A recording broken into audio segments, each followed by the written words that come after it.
Hi అండి, అందరికీ నమస్తే. Welcome back to my channel. ఇవాల్టి వీడియోలో మనము సౌభాగ్య గౌరీ వ్రతాన్ని ఏ విధంగా ఆచరించాలి, ఎప్పుడు మొదలు పెట్టాలి, ఎన్ని నెలల పాటు చేయాలి, ఉద్యాపన ఎలా ఉంటుంది, ఇవన్నీ కూడా నేను పూర్తి వివరాలతో షేర్ చేస్తున్నానండి.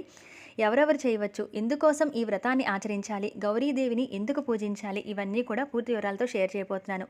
తప్పనిసరిగా ఎక్కడా కూడా స్కిప్ చేయకుండా చుట్టంగా ట్రై చేయండి. ఇక్కడ మీరు చూస్తున్నది సౌభాగ్య గౌరీ వ్రత కల్పం బుక్. శ్రీ ఉమామహేశ్వర వ్రతాన్ని కూడా అంటారు. అయితే స్వామివారు అమ్మవారు కూడా వృషభం మీద ఇలా కూర్చున్నట్టుగా ఉంటారు. ఈ వ్రతాన్ని ఆచరించాలి అనుకున్న వాళ్ళు అటువంటి చిత్రపటం దొరికితే కనుక బయట తెచ్చిపెట్టుకోండి, లేదా మామూలుగా శివుని పార్వతి చిత్రపటమైనా పర్లేదు. ఇక్కడ మీరు చూస్తున్నారు కదా, ఏ వయసు స్త్రీలైనా ఈ వ్రతాన్ని ఆచరించవచ్చు. అలాగే మార్గశిర మాసంలో శుక్లపక్ష తదియ నాడు ప్రారంభించాలి. మరి ఈ మార్గశిర మాసంలో మనకి శుక్లపక్ష తదియ ఎప్పుడు వచ్చింది అంటే డిసెంబర్ 15, 2023వ సంవత్సరంలో తదియ ఉంది. అందులో శుక్రవారం కలిసి వచ్చింది కాబట్టి చాలా విశేషం. మార్గశిర మాసంలో లక్ష్మీవారాల అమ్మవారికి ఎంతో విశేషంగా లక్ష్మీదేవికి పూజ చేస్తూ ఉంటాం కనుక అటువంటి ప్రత్యేకమైన మాసంలో గౌరీదేవిని కూడా ఆరాధించడం కోసం ఈ శుక్లపక్ష తదియ నాడు ఈ వ్రతాన్ని ఆచరించాలి. ఒకవేళ ఈ తదియకు కుదరకపోతే కనుక మళ్ళీ ఎప్పుడు ఆచరించవచ్చు, ఎన్ని నెలల పాటు చేయాలి, ఇవన్నీ కూడా నేను పూర్తి వివరాలతో షేర్ చేస్తాను. ఇక్కడ మీరు స్వామివారి చిత్రపటాన్ని మామూలుగా శివుని పార్వతి చిత్రపటమైనా పెట్టుకోవచ్చు, విగ్రహమైనా పెట్టుకోవచ్చు. మరి పూజలో మనం ముఖ్యంగా పసుపు గౌరిని పూజించాలి కాబట్టి ఒక పసుపు ముద్దను చేసుకొని గౌరీదేవి స్వరూపంగా భావించి ఒక ప్లేటుని అలంకరించి లేదా ఒక తమలపాకు మీద కానీ అమ్మవారిని ఉంచుకోవాలి. అయితే ఈ తదే నాడు ఈ వ్రతాన్ని ఆచరించాలి అనుకునేవారు ఇల్లు వాకిలని శుభ్రం చేసుకోవటం, తెల్లవారుజామునే లేవటం, తలస్నానం చేయటం, గుమ్మం ముందు ముగ్గు పెట్టుకోవటం, గుమ్మాన్ని కూడా చక్కగా అలంకరించడం చేసుకోవాలి. పసుపు గౌరిని కూడా చేసుకొని అన్ని వైపులా కూడా అమ్మవారికి బొట్టు పెట్టి అలంకరించుకోవాలి. స్వామివారి చిత్రపటాన్ని అలాగే పూజని ఎక్కడైతే చేసుకుంటున్నారో అక్కడ పీఠాన్ని పెట్టుకోవడం కానీ, లేదా మీరు ప్రత్యేకంగా పీఠం పెట్టి చేయదలుచుకుంటే ఆ ప్రదేశాన్ని చక్కగా ముగ్గులతో శుచిగా ఉంచి అలంకరించుకోవటం, నిత్య పూజ చేసుకునే చోట కూడా ఈ పూజను చేసేసుకోవచ్చు. అలాగే అమ్మవారికి ఎర్రని రంగు అంటే ఇష్టం కనుక ఎర్రని గాజుల మాలని ఇక్కడ సమర్పిస్తున్నాను. ఒకవేళ మీ దగ్గర ఎర్రని గాజులు లేకపోతే ఎర్రటి పూలతో కూడా పూజించుకోవచ్చు. అలాగే రాతి గౌరమ్మ ఉంటే కనుక ఆ రాతి గౌరమ్మను కూడా పూజలో పెట్టుకోండి. ఒకవేళ మీ దగ్గర ఆనవాయితీగా వచ్చిన గౌరమ్మ అంటే పెళ్ళైన వారికి అయితే కనుక అత్తగారి వాళ్ళ దగ్గర నుంచి కానీ, లేదా పెళ్ళి కాని వాళ్ళ ఇంట్లో అయితే అమ్మ దగ్గర కానీ ఉంటే అటువంటి రాతి గౌరమ్మను కూడా పూజలో పెట్టుకోండి. మరి ఈ పూజను ఎవరెవరు చేయొచ్చు అంటే వివాహం కోసం ఎదురు చూస్తున్న వాళ్ళందరూ, అంటే కుజదోషం పోవడం కోసం, అలాగే వివాహ ప్రయత్నాల్లో ఉన్నవాళ్ళు, అలాగే సంతానం కోసం చూస్తున్న వాళ్ళు, సౌభాగ్యం అనేది ప్రతి ఒక్క ఆడవాళ్ళు కోరుకుంటారు. అటువంటి సౌభాగ్యం కోసం చేసే వ్రతంగా చెప్పవచ్చు. పేరులోనే ఉంది కదండి సౌభాగ్య గౌరీ వ్రతం. సౌభాగ్యం అంటే కేవలం పసుపు కుంకాలే కాకుండా సకల సంపదలను చేకూర్చే గౌరీదేవిగా, అంటే ఆ ఇల్లంతా ఆ కుటుంబం అంతా సౌభాగ్యంగా ఉండాలి, సకల సిరి సంపదలతో తొలతోగాలి అని అంటే ఈ వ్రతాన్ని ఆచరించాలి. అమ్మవారిని ఈ విధంగా ఏర్పాటైతే చేసుకొని ముందుగా అమ్మవారికి పసుపు కుంకాన్ని కూడా సమర్పించండి. చక్కని పూలతో అలంకరించండి. మరి ఈ వ్రతాన్ని ఎన్ని నెలలు చేయాలి అనేది ఇక్కడ నేను షేర్ చేస్తున్నానండి. ముందుగా మనం ఏ పూజ చేసినా గణపతిని ఆరాధిస్తాం కనుక గణపతిని కూడా పెట్టుకొని దీపారాధన చేసి ముందుగా ఈ వ్రతంలో ఎటువంటి విఘ్నాలు జరగకూడదు, ఎటువంటి ఆటంకాలు ఉండకూడదు, నిర్విఘ్నంగా ఈ వ్రతాన్ని మేము చేసుకోవాలి స్వామి అని చెప్పి ముందుగా సంకల్పం అనేది స్వామివారికి చెప్పుకొని స్వామివారికి ధూపాన్ని దీపాన్ని చూపించి పండ్లు కానీ, బెల్లం కానీ, అటుకులు కానీ, ఇటువంటివి అటుకులు బెల్లం కానీ, చెరుకు ముక్కలు కానీ ఇటువంటివి స్వామివారికి నైవేద్యంగా పెట్టాలి. మరి ఈ తదియ రోజు ప్రారంభించాలి కదా, మార్గశిర శుక్లపక్ష తదియ అనేది ఈసారి డిసెంబర్ 15 వచ్చింది మనకి 2023వ సంవత్సరంలో.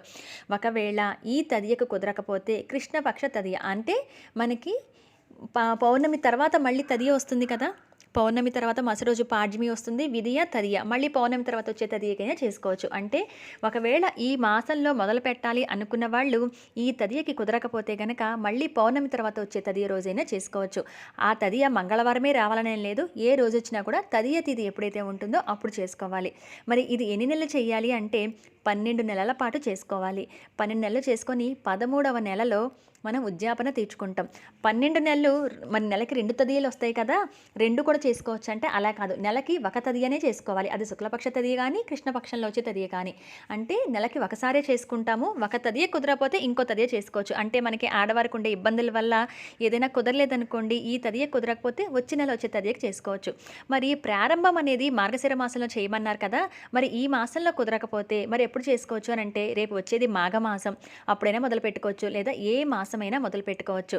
ప్రతి మాసానికి ఒక్కొక్క విశిష్టత అనేది ఉంటూనే ఉంటుంది కాబట్టి ఏ మాసంలో అయినా మనం ఈ తదియ రోజు ఈ వ్రతాన్ని ఆరంభించవచ్చు. కాకపోతే మార్గశిర మాసంలో కుదిరిన వాళ్ళైతే కనుక తప్పనిసరిగా ఇప్పుడు పూజించుకోవడానికి ప్రయత్నించండి. ఒకవేళ ఈ నెల కుదరకపోతే మీరు వచ్చే మాసంలో వచ్చే తది అయినా సరే చేసుకోవచ్చు. ఈ తదియ కుదరపోతే కృష్ణపక్షంలో అంటే పౌర్ణమి తర్వాత వచ్చే తది అయినా చేసుకోవచ్చు. అమ్మవారిని పసుముద్ద రూపంలో చేసుకున్న తర్వాత చక్కని ఎర్రని పూలతో అమ్మవారిని ఆరాధించాలి. అలాగే అమ్మవారికి వస్త్రాన్ని సమర్పించి అన్ని ఉపచారాలతో పూజ చేసుకోవాలి. దీపారాధన చేస్తాం కదా, అమ్మవారికి ధూపం చూపిస్తున్నప్పుడు కూడా అమ్మవారికి పూజను ప్రారంభించేటప్పుడు అన్ని ఉపచారాలతో పూజ చేసుకుని అష్టోత్తరం చదువుతున్నప్పుడు ముందుగా సంకల్పం కూడా చెప్పుకోవాలి. ఏ కోరిక అంటే వివాహం కోసం చేస్తున్నారా, సంతానం కోసం చేస్తున్నారా, అలాగే ఏదైనా ఉద్యోగ ప్రయత్నాల్లో చేస్తున్నారా, ఏ దాంపత్యం కూడా బాగుండటానికి వ్రతాన్ని ఆచరిస్తారు. మరి ఏదైనా సమస్య ఉంటే అది అమ్మవారికి చెప్పుకొని ఈ వ్రతాన్ని చేస్తున్నాను, అనుకున్న పని తప్పనిసరిగా జరగాలి తల్లి, మళ్ళీ నీ వ్రతాన్ని చేసుకుంటాను అని చెప్పి అమ్మవారికి నమస్కారం చేసుకొని గౌరీదేవిని ఆరాధించాలి. అన్ని ఉపచారాలతో అమ్మవారికి పూజ చేసుకొని మీరు కుదిరితే కనుక ఎర్రటి ఒత్తులు దీపారాధనకు వాడండి, ఎర్రని పూలను వాడండి, అలాగే ఎర్రని అక్షింతలు ఉన్నా సరే అమ్మవారి పాదాల ముందు వేస్తున్నట్టుగా సమర్పించి ఆ పసుపు ముద్దను ఎక్కడైతే చేసుకున్నారో అక్కడ పూజను చేసుకోండి. ఎర్రటి అక్షింతలు వేస్తూ కూడా అమ్మవారి అష్టోత్తరం, శివుని అష్టోత్తరం చదువుకుంటూ ఇటు స్వామివారికి ఇటు అమ్మవారికి కూడా పూజ చేసుకోవాలి. ఈ విధంగా 12 నెలల పాటు చేసే ఈ వ్రతానికి వ్రత కథ కూడా ఉంటుంది. అమ్మవారికి అన్ని ఉపచారాలతో పూజ చేసుకొని మీరు నైవేద్యం అవి పెట్టబోయే ముందు ఆ కథ అక్షింతలు కూడా వేసుకోవాలి కనుక అక్షింతలు చేతిలో పట్టుకొని ఆ కథ అనేది చదువుకోవాలి. ఆ కథ చదవటం కానీ లేదా వినడం కానీ చేసి అక్షింతలు కొన్ని అమ్మవారి ముందు స్వామివారి ముందు వేసి మిగతావి మీరు పూజ చేసిన వారు తలపై వేసుకోవాలి. ఇంట్లో కుటుంబ సభ్యులందరూ కూడా తల మీద వేసుకోవచ్చు. కాబట్టి ఇది వాళ్ళే చేయాలి వీళ్ళే చేయాలి అని లేకుండా ఎవరైనా సరే ఆన్వైతితో సంబంధం లేకుండా కలశంతో కూడా పని లేదండి. కలశం కూడా పెట్టాలని ఎక్కడా లేదు. మామూలుగా స్వామివారి చిత్రపటం పెట్టుకోవటం, గౌరీదేవిని చేసుకోవటం, పసుపు గౌరీని ఆ పసుపు గౌరీని పెట్టి అష్టోత్తరం, స్వామివారి అష్టోత్తరం చదువుకోవటం, అన్ని ఉపచారాలతో అమ్మవారికి పూజ చేసుకోవటం, వ్రత కథ చదువుకోవటం. చాలా సింపుల్గా అమ్మవారి పూజ చేసుకోవచ్చు ఈ సౌభాగ్య గౌరీ వ్రతాన్ని. అలాగే మంగళకరమైన వస్తువులు ఉంటే కనుక మీ దగ్గర చిట్టి గాజులు కానీ అలాగే లక్ష్మీ గవ్వలు కానీ ఇటువంటి ఉంటే కూడా అమ్మవారికి అర్చన అనేది చేసుకోవచ్చు. ఈ విధంగా అమ్మవారికి అర్చన చేసుకొని ప్రత్యేకంగా ఇదే నైవేద్యం అనేది లేకుండా మీరు పానకం, వడపప్పు, చలిమిడి ఇవి కడువు చలవ కింద ఎప్పుడు గౌరీదేవికి పూజ చేసినా పెడుతూ ఉంటారు. అవి నైవేద్యం పెట్టచ్చు. మీరు ఏదన్నా వండితే అంటే పాయసం కానీ పొంగల్ కానీ ఇటువంటి అప్పాలు కానీ ఇటువంటి తీపి పదార్థాలు వండితే కూడా అవి కూడా మీరు నైవేద్యంగా పెట్టచ్చు. ఇవన్నీ పెట్టి పాలు కానీ పండ్లు కానీ అటువంటివైనా సరే నైవేద్యం పెట్టి అమ్మవారికి మంగళహారతి అనేది ఇచ్చుకోవాలి. అయితే 12 నెలలు చేసిన తర్వాత ఒక నెల మధ్యలో ఏదైనా పూర్తిగా అడ్డం వస్తాయి అంటే ఇప్పుడు 12 నెలలు నెలకి 2 చొప్పున మనకి తదియలు వస్తూ ఉంటాయి. కానీ ఒక తదియ కాబట్టి ఇంకో తదియకైనా చేసుకోవచ్చు. అలా కాకుండా అసలు పూర్తిగా ఆ నెల చేయడానికి అవ్వలేదనుకోండి, ఆ నెలను వదిలేసి మరుసటి నెల నుంచి మళ్ళీ కంటిన్యూగా మొదలు పెట్టుకోవచ్చు. అంటే మళ్ళీ ఫస్ట్ నుంచి అక్కర్లేదు. ఒక నెల చేస్తారు, 2వ నెల అడ్డం వచ్చింది, అసలు పూర్తిగా నెలంతా కూడా 2 తదియలకి కుదరలేదనుకోండి, 3వ నెల మళ్ళీ చేసుకోవచ్చు. అంటే నెలకి మాత్రం 2 తదియలు వచ్చినా ఏదో ఒక తదియ పూజ చేసుకుంటే అంటే నెలకి 2 తదియలు వస్తాయి కదా, 12 నెలలు చేయాల్సిన పూజని నెలకి 2 చొప్పున చేసేస్తే ఆ నెలలో కంప్లీట్ అయిపోతుంది కదా అనుకోకూడదు. ఇది 12 నెలల పాటు చేయాలి. ముందుగా శుక్లపక్ష తదియలోనే చేసుకోవడానికి ప్రయత్నించండి. ఒకవేళ అప్పుడు ఏదైనా అడ్డం వస్తే కృష్ణపక్షంలో వచ్చే తదియని చేసుకోవచ్చు. అంటే పౌర్ణమి తర్వాత వచ్చే తిది ఎప్పుడైతే ఉంటుందో చూసుకొని అప్పుడు చేసుకోవాలి. అంటే నెల మొత్తం మీద ఒకసారి చేస్తే సరిపోతుంది. ఆ విధంగా 12 నెలలు చేయాలి. ఇక 13వ నెల ఉద్యాపన ఉంటుంది. ఆ ఉద్యాపన రోజు వెండి కాయిన్ ఏదైనా తీసుకొని స్వామివారిగాను, బంగారపు రూపు లాంటివి తీసుకొని అమ్మవారిగాను భావించి పూజలో పెట్టి పూజ చేసి దాంతోపాటు వస్త్రాన్ని కూడా పెట్టి ఎవరికైనా బ్రాహ్మణునికి కానీ దానం ఇవ్వాలి అని అంటారు. ఇది శక్తి లేదనుకోండి, మామూలుగా పూజ చేసుకొని ఎవరైనా ముత్తైదుకి తాంబూలం ఇచ్చుకున్నా సరిపోతుంది. అలాగే పూజ చేస్తున్న ప్రతి నెల కూడా మీరు ఎవరికైనా ఒక్క ముత్తైదు కన్నా గౌరీదేవి స్వరూపంగా భావించి తాంబూలం ఇచ్చుకుంటే మంచిది. ఎవరూ లేరనుకోండి, అమ్మవారికి ఎలాగో తాంబూలం సమర్పిస్తాం కనుక అమ్మవారికి నమస్కారం చేసుకోండి. అంటే 13వ నెలలో వెండి కాయిన్ని కానీ బంగారపు కాయిన్ని కానీ శివుని పార్వతి రూపంగా భావించి పూజ చేస్తాం కనుక శక్తి ఉన్న వాళ్ళు ఆ విధంగా చేసుకుంటారు. లేకపోతే మామూలుగా పూజ చేసుకొని ఎవరికైనా కుదిరితే కనుక బ్రాహ్మణుడికి దక్షిణ సహిత తాంబూలం ఏదైనా దక్షిణ పెట్టి 2 పండ్లు పెట్టి తాంబూలం ఇచ్చుకుంటే మంచిది. ఎవరికైనా ఒక ముత్తైదువికి తాంబూలం ఇస్తే మంచిది. ఈ చివరి ఉద్యాపన నెల ఏదైతే ఉందో అప్పుడు మాత్రం మీరు ఇవ్వగలిగితే మీకు శక్తి ఉంటే కనుక 12 మంది ముత్తైదువులను పిలిచి వాళ్ళకి జాకెట్ ముక్కతో సహా చీర ఉంటే శక్తి పెట్టుకోవచ్చు, లేదా జాకెట్ ముక్కల్ని పెట్టి తాంబూలాలు 12 మందికి ఇచ్చి మీరు ఇవ్వగలిగితే గనక ఈ బుక్స్ కూడా కొనేసి 12 మందికి కూడా ఒక్కొక్క బుక్ చొప్పున ఇవ్వచ్చు ఉద్యాపన రోజు. ఒకవేళ ఇవేమీ చేయలేము అనుకుంటే మీరు మామూలుగా పూజ చేసుకొని ఆ 12 ముత్తైదులకి తాంబూలాలైతే ఇవ్వండి. ఒకవేళ మీకు ఇంటి దగ్గర లేకపోతే ఏదైనా టెంపుల్‌కి వెళ్ళైనా తాంబూలాలు అంటే 2, 2 పళ్ళు చొప్పున ఒక ఆకు, వక్క, ఒక రూపాయి అయినా దక్షిణ పెట్టి అలా అయినా తాంబూలాలు ఇచ్చుకోవచ్చు. ఈ విధంగా తదియ రోజు చేసే ఈ సౌభాగ్య గౌరీ వ్రతాన్ని ప్రతి ఒక్క ఆడవాళ్ళు కూడా ఆచరించవచ్చు. ఇటు సంతానం కోసం, సౌభాగ్యం కోసం, అలాగే వివాహం కావాల్సిన ఆడపిల్లలైతే మంచి వరుడు రావడం కోసం కూడా ఈ సౌభాగ్య గౌరీ వ్రతాన్ని ఆచరించాలి. ఇదండి సౌభాగ్య గౌరీ వ్రత నియమాలు, అలాగే చేసుకునే విధానం.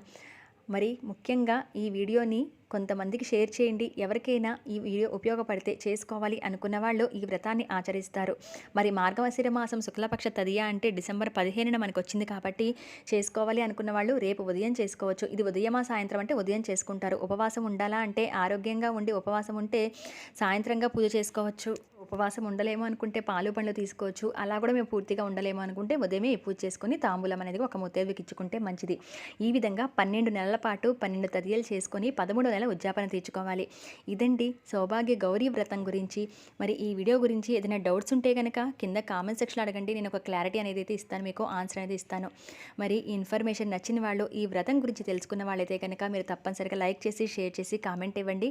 మరొక మంచి వీడియోలో మళ్ళీ మిమ్మల్ని అందరినీ కూడా కలుస్తాను. అప్పటి వరకు సెలవు. నమస్కారం.